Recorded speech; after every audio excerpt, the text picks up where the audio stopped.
Assalamualaikum warahmatullahi wabarakatuh. Hey guys, welcome back to my YouTube channel and welcome back to Ruang Eki, Ruang Membaca Diri.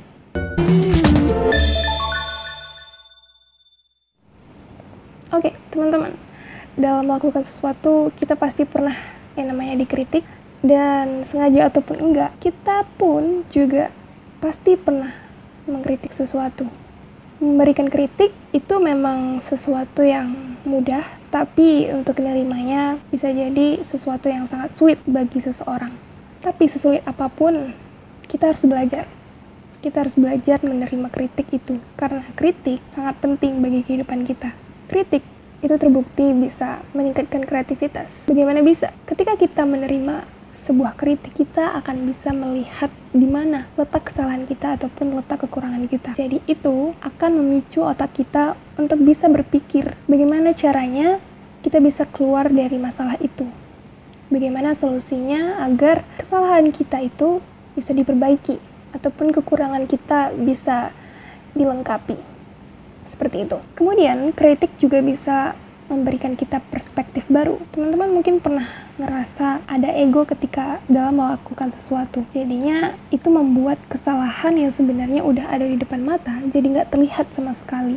Dengan menerima kritik, kita bisa melihat loh kesalahan kita. Bahkan kesalahan yang nggak terpikirkan sebelumnya. Jadi itulah pentingnya kritik. Selain itu, kritik juga bisa membuat kita naik level. Caranya dengan kita melihat letak kesalahan kita, letak kekurangan kita akan otomatis mencari cara. Gimana sih caranya kita bisa memperbaiki kesalahan ini? Dengan adanya pemikiran seperti itu, kita jadi tahu apa yang harus ditingkatkan dari diri kita. So, itu akan otomatis membuat kita jadi naik levelnya. Kemudian salah satu alasan yang membuat kita harus belajar menerima kritik itu adalah kadang-kadang kita suka terbuai dengan yang namanya pujian. Padahal pujian gak akan membawa kita kemana-mana. Pujian membuatmu merasa baik, sementara kritik itu membuatmu menjadi lebih baik. Nah itu dia teman-teman, kenapa kita harus belajar menerima kritik. Karena dengan menerima kritik, kita akan menjadi lebih baik. Jadi kalau kita sudah sadar kritik itu penting, alangkah lebih baiknya kita belajar gimana caranya kita bisa menerima kritik. Dan di sini kita akan belajar gimana sih cara yang bijak dalam menerima sebuah kritik.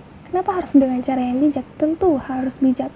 Karena nggak semua kritik itu harus diterima. Pada dasarnya, kritik itu ada dua. Ada kritik yang membangun, dan ada juga kritik yang menjatuhkan. Nah, sebagai langkah awal, gimana caranya kita bisa menerima kritik? Kita harus tahu ciri-ciri dari dua jenis kritik ini. Kritik yang membangun itu biasanya detail dan spesifik. Sementara kritik yang menjatuhkan itu biasanya lebih cenderung umum atau bentuknya absurd. Semisal ada yang mengkritik penampilan kita. Dia bilang penampilan kita hari ini jelek. Tapi dia sama sekali tidak menyebutkan apa sih yang membuat penampilan kita jelek hari ini. Jadi alih-alih bilang kita jelek aja gitu.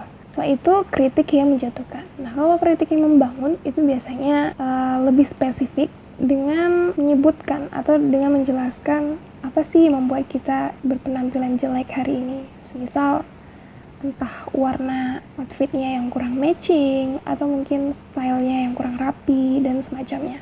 Nah kemudian kritik yang membangun itu biasanya lebih objektif. Sementara kritik yang menjatuhkan itu cenderung subjektif. Gimana sih maksudnya? Maksudnya, kalau kritik yang membangun itu biasanya dia lebih berfokus kepada apa yang menjadi kekurangan dari diri kita ataupun dari apa yang kita lakukan. Semisal dalam berkarya, orang yang memberikan kritik membangun itu dia akan lebih fokus ke karya kita, bukan ke orangnya. Sementara orang yang memberikan kritik menjatuhkan itu biasanya lebih fokus ke diri kita, jadi sangat-sangat tidak objektif, seperti itu. Dan selain itu juga kritik yang membangun itu biasanya diikuti dengan solusi atau dia memberikan solusi. Sementara kritik yang menjatuhkan itu cenderung membingungkan, jadi kayak nggak jelas gitu maksud dia mengkritik itu apa. So ya, bisa dipahami ya. Nah itu dia teman-teman dasar kita untuk bisa belajar menerima kritik. Kita harus tahu ciri-cirinya dan kita harus bisa mengklasifikasikan mana sih kritik yang harus kita terima, mana yang tidak harus kita terima. Nah, setelah kita bisa mengklasifikasikan mana kritik yang membangun, mana kritik yang menjatuhkan, kita mesti bisa mengambil sikap yang baik ketika mendapatkan kritik, terkhusus itu kritik yang membangun. Caranya bagaimana? Di dalam artikelnya di dalam artikelnya Hello Sehat, itu disebutkan beberapa sikap yang semestinya kita lakukan saat menerima sebuah kritik. Yang pertama itu tetap tenang, walaupun kritik yang kita dapatkan itu agak nyelekit, agak menyakitkan hati ya. Kita harus tetap tenang, tarik nafas yang dalam. Kalau dinamain itu ada istilahnya square breathing. Ini adalah teknik pernafasan yang mengharuskan kita untuk menahan nafas dari hidung selama 4 hitungan dan juga menggunakan napas perut. Tahan napas selama 4 hitungan, kemudian buang napas selama 4 hitungan melalui hidung. Tahan napas lagi selama 4 hitungan, lalu lakukan itu secara berulang selama 2 set.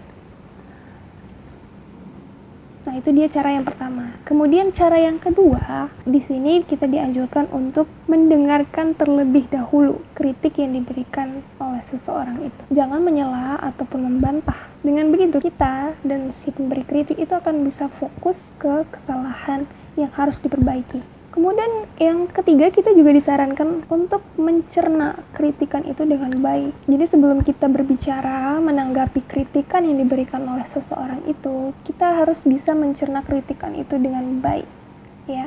Karena akan sangat fatal akibatnya ketika kita berbicara tanpa memahami konteksnya terlebih dahulu. Karena menghadapi kritik dengan tanpa tahu harus berkata apa, itu akan membuat kita terlihat buruk di mata orang lain. Jadi ya, itulah pentingnya kita harus mencerna kritik itu dengan baik.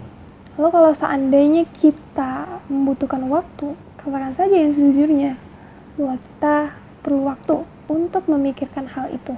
Ini juga membantu kita untuk bisa melihat berbagai perspektif dari kritikan itu. Nah, kemudian salah satu cara cerdas untuk menghadapi kritikan yaitu dengan meminta solusi supaya jelas ini kritik membangun atau kritik yang menjatuhkan. Dengan begitu kita juga bisa dengan mudah introspeksi diri. Kemudian yang terakhir, so beautiful. Karena apa? Karena di sini kita dianjurkan untuk berempati kepada orang yang memberikan kritik. Berempati seperti apa sih yang dimaksud di sini? Misalkan ada seorang pengkritik, teman atau siapapun itu, yang memberikan kritik